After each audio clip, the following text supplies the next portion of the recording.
I received a common question from a customer of ours the other day. The question had to do with whether the beneficiaries who receive real property by bequest, meaning inheritance through a will or other specific transfer, or inheritance by law, must complete a seller's disclosure notice when selling the property. Most beneficiaries never lived in the home, so don't know the condition. The answer to the question is yes. A person who inherits real property is not exempt from having to complete a seller's disclosure notice, which needs to be filled out to the best of his or her knowledge. Only a person who is acting solely in the capacity of an executor or administrator or other fiduciary of the estate is exempt from having to provide the SDN.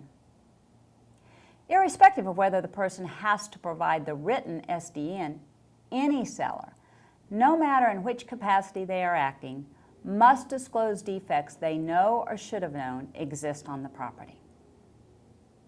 Another question that usually follows this is about how the title shows in the tax office.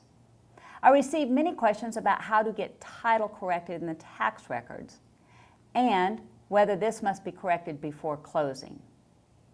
The answer to that question is corrected before closing, no.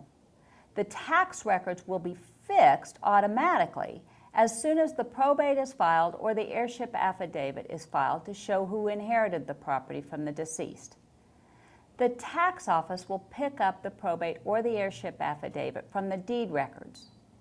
But if they don't, the person who inherited through probate or heirship just has to provide copies of either the probated will or the heirship affidavit so that the tax office can change the records. The tax records do not have to be corrected before closing. Title does not rely on the tax office records as to vesting. These videos are to help answer common questions or address interesting cases. I hope they are of value to you. If you have suggestions for future videos, please email me at tipoftheweek@AllegianceTitle.com. Thank you.